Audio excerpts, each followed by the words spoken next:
મોરચા સંયુક્ત રીતે આ ભવ્ય વિજય મેળવ્યો। ઝારખંડની જનતાને પણ અભિનંદન છે। સાથોસાથ અમને કર્ણાટકની અંદર પણ કોંગ્રેસની સરકારને પેટા ચૂંટણીમાં ભવ્ય વિજય થયો છે। જે રીતે મહારાષ્ટ્રની અંદર અમને અપેક્ષાથી તદ્દન વિપરીત પરિણામ આવ્યા છે, એનું અમે આત્મમંથન આત્મચિંતન કરશું। અમે ક્યાંક કાચા પડ્યા, અમે લોકોને સાચી વાતમાં ક્યાં કનેક્ટ કરવામાં ઉણા ઉતર્યા છીએ, તે બાબત પણ અમે સંપૂર્ણપણે એનું આત્મમંથન કરશું। ઝારખંડની અંદર ઈડી, સીબીઆઈ, ઇન્કમટેક્સ સહિતની તમામ એજન્સીઓને ઉતારી દેનારાઓને પણ આ કેન્દ્રીય એજન્સીને ખાલી ભાજપાના કેન્દ્રીય નેતૃત્વને નહીં પણ ઈડી, સીબીઆઈ અને ઇન્કમટેક્સને ઉતારનારાઓને પણ સરખો જવાબ ઝારખંડની જનતાએ આપ્યો છે, એ સલામને પાત્ર છે।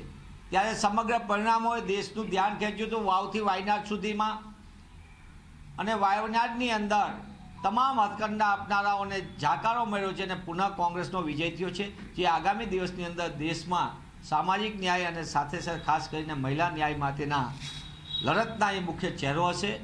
સાથે હું વાયનાડની જનતા સહિત કર્ણાટકમાં પેટા ચૂંટણીમાં મારો વિજય થયો છે, અને જે જગ્યાએ કોંગ્રેસ વાવની અંદર પણ જનતાએ જે કોંગ્રેસના ઉમેદવારને પંજાને જે પ્રેમ આપ્યો છે અને અમારી ઉપર વિશ્વાસ મૂક્યો છે, વિશ્વાસ ઉપર અમે વધુ મજબૂતીથી કામ કરશું અને આગામી સમયની અંદર પુનઃ લોકોની વચ્ચે જઈને વધુમાં વધુ લોકોનો વિશ્વાસ જીતી શકાય અને ગુજરાતની જનતાને સારું કાયદાનું શાસન મળે, અસામાજિક તત્વો ગુંડાઓમાંથી મુક્તિ મળીને સલામત ગુજરાતની પુનઃ સ્થાપના થાય, તે દિશામાં લોકોને મોંઘવારીમાંથી મુક્તિ મળે, બેરોજગારીમાંથી યુવાનોને મુક્તિ મળે, તે દિશા તરફ અમે કોંગ્રેસ પક્ષ મજબૂતીથી લોકો વચ્ચે કામ કરશે। મનીષભાઈ, વાવમાં ખાસ તો ગુલાબસિંહ આગળ હતા, પરંતુ ભાભરના બૂથ ખોલતા જ કોંગ્રેસને નુકસાન થયું છે। શું કારણ ભાભરમાં કોંગ્રેસને જાકારો પબ્લિકે આપ્યો છે? મને એવું લાગે છે કે આ એક નવી બેઠક બની છે। 3 વિધાનસભાની બેઠકમાંથી અલગ થઈને 3 તાલુકાની વાવ, સુઈગામ અને ભાભર, વાવ અને સુઈગામ સહિત ભાભરના મતદાતાઓએ પણ કોંગ્રેસ ઉપર પણ જે અપેક્ષા હતી એ પ્રમાણમાં અમને ભાભરથી મત નથી મળ્યા, એવું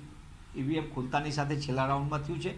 એનું સંપૂર્ણપણે એનાલિસિસ થશે, પણ આપ સમગ્ર જુઓ, શરૂઆતથી જ કોંગ્રેસ પક્ષના યુવાન ઉમેદવાર ગુલાબસિંહ સતત આગળ વધી રહ્યા હતા, એટલે કે વાવની જનતાએ બનાસકાંઠાની જનતામાં કોંગ્રેસ ઉપર અપાર સ્નેહ અને પ્રેમ રાખ્યો।